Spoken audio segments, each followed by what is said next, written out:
You know, when you hear the name Khyber, your mind probably jumps straight to a famous battle, right? A huge strategic victory. But today, we're not going to focus on the clash of swords. We're going to dive into the human stories that happened right after, the lessons that are, honestly, so much more powerful. All right, so picture this. The dust has settled on the battlefield. The fighting's over. But as the spoils of war were being gathered, a series of incredible events started to unfold. And each one taught a lesson more valuable than all the gold and land combined. So let's dive into these profound lessons together. So first up, let's just get a sense of what happened right after the victory. Because this wasn't your typical conquest of destruction. No, this was about setting up a new kind of order, one that was actually built on mercy. I mean, think about this. Instead of being exiles, the people of Khaibar were actually allowed to stay and keep farming their own lands. They just had to share a portion of the harvest. It was this incredible act of both pragmatism and mercy. And right in the middle of all this, Safiyyah bin Huyai, a woman of very high status among her people, wasn't just freed, she was honored through marriage by the prophet himself. And yeah, the material gains were huge, just like Allah had promised. But the events that followed were about to teach the companions that the real spoils of victory, well, they weren't something you could hold in your hands. This verse kind of sets the stage, but the real treasure was still to come.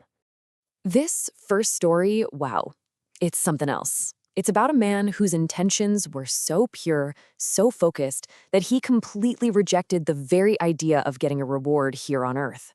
Can you just imagine the scene? The spoils of war are being handed out, and this Bedouin gets his share. But he takes it right back to the prophet, points to his own throat, and says, "This isn't why I followed you. I followed you so I could be struck by an arrow, right here." All he wanted was paradise, not plunder. And the prophet's response, it wasn't just a statement. It wasn't just a statement. It was a profound spiritual law being laid bare, a promise. He said, "If you are true to Allah, He will be true to you." It's this simple, powerful principle. If your intention is sincerely for Allah, then Allah's promise to you is absolutely certain. And with that, the Bedouin just turned around and rejoined the battle. And sure enough, after the fighting died down, the companions brought his body to the prophet. And there it was. An arrow had struck him exactly where he had pointed. The prophet's response was just so perfect and powerful. He was true to Allah, and Allah was in turn true to him. I mean, this man's story is this verse brought to life. He made a promise in his heart, a deal with Allah, and he fulfilled it completely.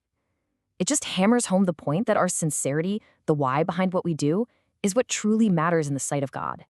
Okay, so from that incredible story of sincerity, we pivot to another one that's just as powerful, but in a totally different way. This is the story of a man from the absolute lowest rung of the social ladder, an Abyssinian shepherd, whose last few moments on earth secured him the highest possible reward.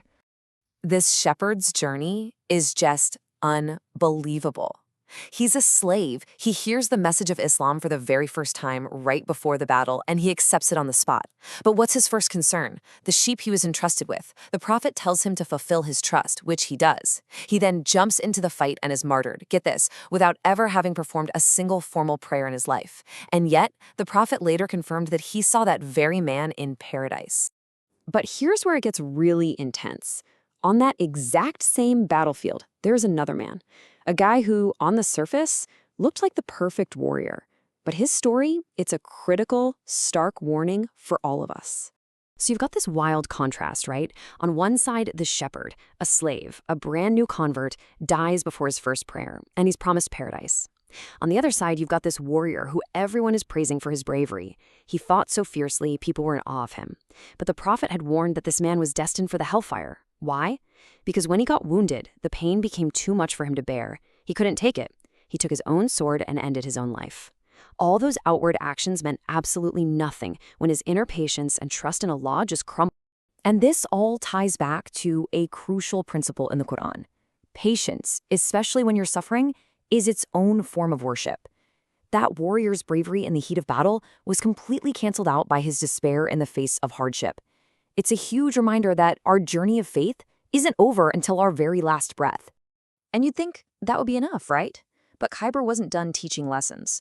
Just as victory was being declared, a ship arrived, And with it came a whole new lesson on what sacrifice really means. I mean, the timing here is just unbelievable. Jafar, the Prophet's cousin, and other Muslims who had fled to Abyssinia for safety years ago, they finally came back. The Prophet was so overcome with joy, he said, "I don't know what makes me happier, the conquest of Khaibar or the arrival of Jafar." It was this moment of just pure, beautiful reunion. But then, you start to feel this little bit of tension. Some of the companions who'd been with the Prophet the whole time started to feel, well, a little superior to the newcomers. And Asma bint Umais, one of the people who returned, really put their feelings into words with this powerful quote. She felt like their long, hard years of sacrifice in a foreign land were being completely overlooked. And when the Prophet heard this, he didn't just brush it aside. He did something amazing. He gave these returning migrants a unique and eternal honor. He explained that while the people of Medina had one migration, one hijrah, the people from Abyssinia had two, first to Abyssinia and now to Medina. He called them the people of the hijratain, the two migrations. And that title completely reframed their status and honored their unique struggle. And this beautiful act is rooted right in the Quran. Allah recognizes every single sacrifice. What the Prophet taught in that moment was that there's no single ladder of good deeds. Every act of faith, every bit of patience, whether it's on a battlefield or in a lonely exile, has its own weight and its own immense reward with God.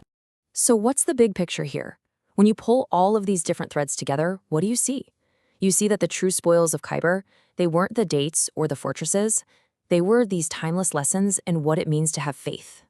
These are the real treasures, right here. The mercy shown to the conquered, the pure sincerity of the Bedouin, the piety of the shepherd that erased his social status, the tragic but vital lesson of the warrior, and of course, the unique honor given to the migrants. Khaibar was basically a masterclass in what it means to be a believer. At the end of the day, all these stories are pointing to one powerful truth. Success in the eyes of God isn't about what you accomplish on the outside. It's about the state of your heart, your sincerity, your patience, your trust, and how you recognize the sacrifices of others. That is the real victory. And that really leaves us with a question for ourselves, doesn't it? Based on all these powerful stories, how do we measure our own lives? Is it by what we manage to accumulate, or is it by the sincerity and the patience that we build up on the inside? That's a question worth thinking about.